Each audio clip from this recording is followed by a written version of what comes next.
Controvérsias sobre a ideia da existência de seres intermediários entre o homem e Deus.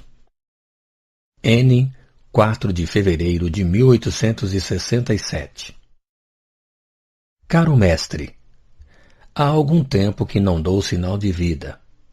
Tendo estado ocupado todo o tempo da minha permanência em Lyon, não pude dar-me uma conta tão perfeita quanto gostaria do estado atual da doutrina nesse grande centro. Não assisti senão a uma única sessão espírita. Entretanto, pude constatar que nesse meio a fé primeira é sempre o que ela deve ser nos corações verdadeiramente sinceros. Em diferentes outros centros do Sul, ouvi discutir esta opinião, emitida por alguns magnetizadores, de que muitos dos fenômenos ditos espíritas são simplesmente efeitos de sonambulismo e que o espiritismo não faz senão substituir o magnetismo, ou antes vestiu-se com o seu nome. É, como vedes, um novo ataque dirigido contra a mediunidade. Assim, segundo essas pessoas, tudo o que os médiuns escrevem é o resultado das faculdades da alma encarnada. É ela que, libertando-se momentaneamente, pode ler no pensamento das pessoas presentes. É ela que vê a distância e prevê os acontecimentos. É ela que, por um fluido magnético espiritual, agita, levanta, tomba as mesas, percebe os sons, etc. Tudo, em uma palavra, repousaria sobre a essência anímica sem a intervenção de seres puramente espirituais. Isso não é uma novidade que vos ensino, dir-me-eis.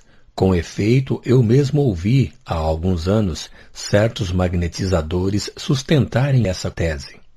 Mas hoje procura-se implantar essas ideias que, a meu ver, são contrárias à verdade. É sempre um erro cair nos extremos, e há tanto exagero em tudo reportar ao sonambulismo, como haveria da parte dos espíritas em negar as leis do magnetismo. Não se poderia roubar à matéria as leis magnéticas, do mesmo modo que ao espírito as leis puramente espirituais. Onde se detém a força da alma sobre os corpos? Qual é a parte dessa força inteligente nos fenômenos do magnetismo? Qual é a do organismo? Eis as questões cheias de interesse, questões sérias para a filosofia como para a medicina.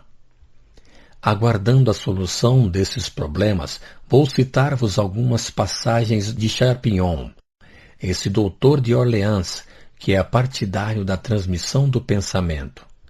Vereis que ele mesmo se reconhece na impossibilidade de demonstrar, na visão propriamente dita, que a causa vem da extensão do simpático orgânico, como o pretendem vários autores.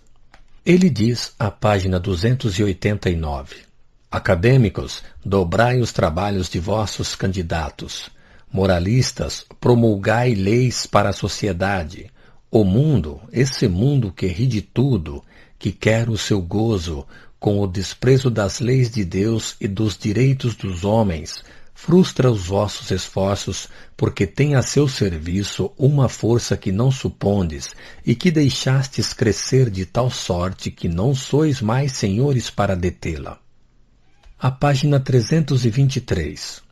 Compreendemos bem até aqui o modo de transmissão do pensamento, mas nos tornamos impossibilitados para compreender por essas leis de simpatia harmônica o sistema pelo qual o homem forma em si mesmo tal ou tal pensamento, tal ou tal imagem, e essa solicitação de objetos exteriores.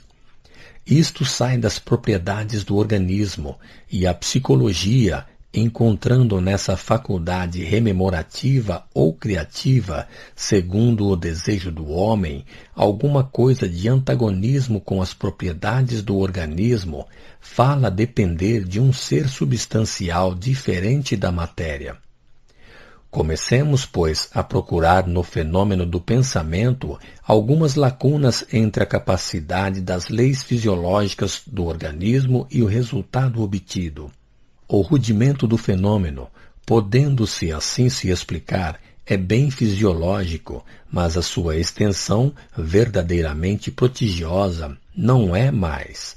É necessário admitir aqui que o homem goza de uma faculdade que não pertence a nenhum dos dois elementos materiais dos quais, até o presente, não o vimos composto. O observador de boa-fé encontrará, pois, aqui uma terceira parte que entrará na composição do homem, parte que começa a se lhe revelar do ponto de vista de psicologia magnética, por caracteres novos e que se referem àqueles que os filósofos concedem à alma. Mas a existência da alma se encontra mais fortemente demonstrada pelo estudo de algumas outras faculdades do sonambulismo magnético. Assim, a visão à distância, quando ela é completa e claramente desembaraçada da transmissão do pensamento, não poderia, na nossa opinião, se explicar pela extensão do simpático orgânico. Depois, a página 330. Tínhamos, como se vê, grandes motivos para adiantar que o estudo dos fenômenos magnéticos tinha grande relação com a filosofia e a psicologia. Indicamos um trabalho a fazer e para ele convidamos os homens especiais. Nas páginas seguintes há a questão dos seres imateriais e de suas relações possíveis com nossos indivíduos. Página 349.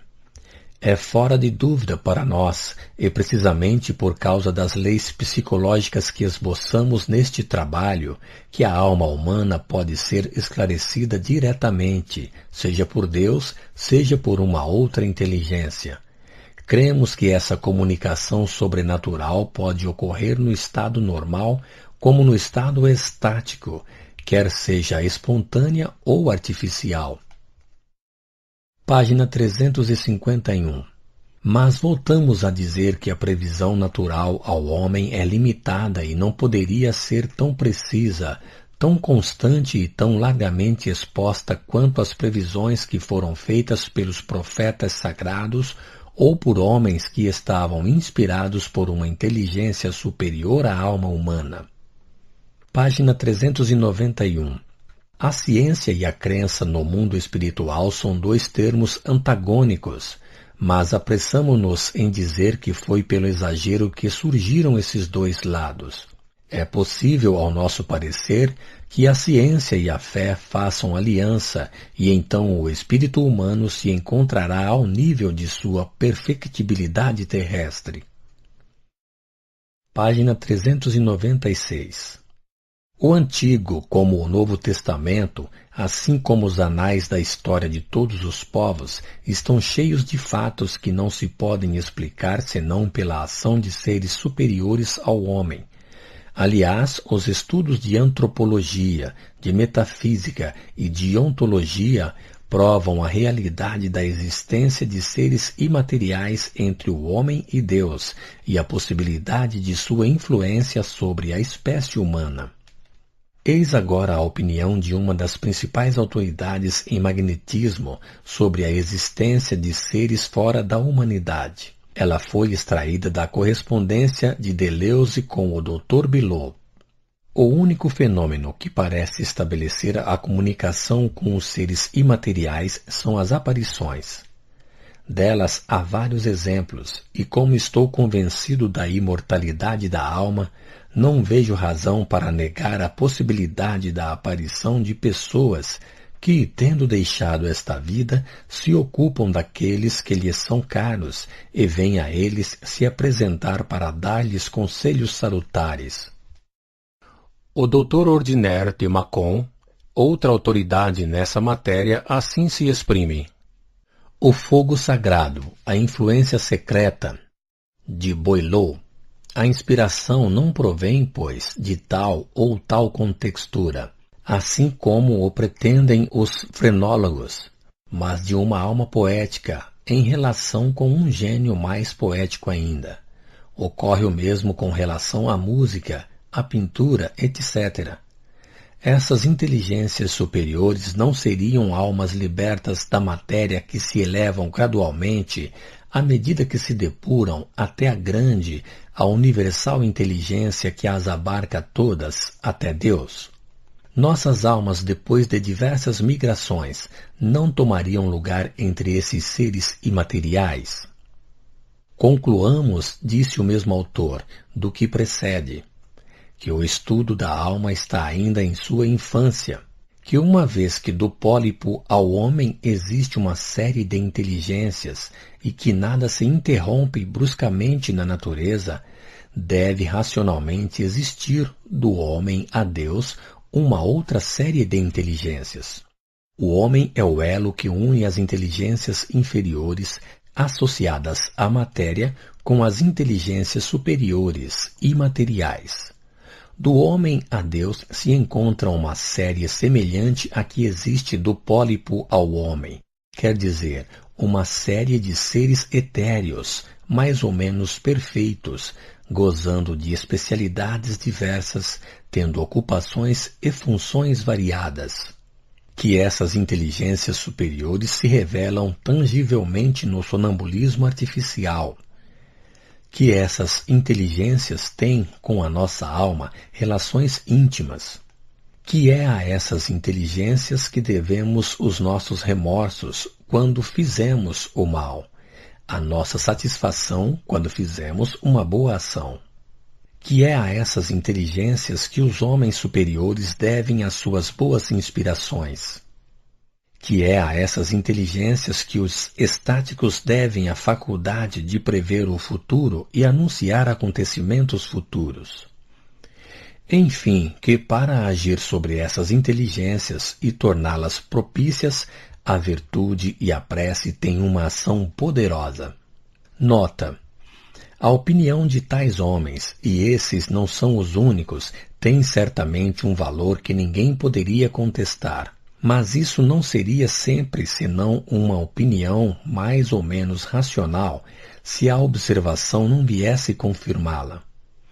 O Espiritismo está todo nos pensamentos que acabamos de citar. Somente ele vem completá-los pelas observações especiais, coordená-los e dando-lhes a sanção da experiência. Aqueles que se obstinam em negar a existência do mundo espiritual e que não podem, entretanto, negar os fatos, se esforçam por procurar-lhes a causa exclusiva no mundo corpóreo. Mas uma teoria, para ser verdadeira, deve dar a razão de todos os fatos que a ela se ligam. Um só fato contraditório a destrói, porque não há exceções nas leis da natureza. Isso ocorreu à maioria daquelas que se imaginaram, no princípio, para explicar os fenômenos espíritas. Quase todas caíram, uma a uma, diante dos fatos que não podiam abarcar. Depois de haver esgotado, sem resultado, todos os sistemas, forçou-se em vir as teorias espíritas como as mais concludentes, porque, não tendo de nenhum modo sido formuladas prematuramente e sobre observações feitas levianamente, elas abarcam todas as variedades, todas as nuances dos fenômenos, o que as faz aceitar tão rapidamente por um maior número, é que cada um nelas encontra a solução completa e satisfatória daquilo que procurou inutilmente alhures. Todavia, muitos a repelem ainda. Ela tem isso de comum com todas as grandes ideias novas que vêm mudar os hábitos e as crenças, é que todas encontraram por muito tempo contraditores obstinados, mesmo entre os homens mais esclarecidos. Mas um dia virá em que a verdade deverá dominar sobre o que é falso, e se admirará então tanto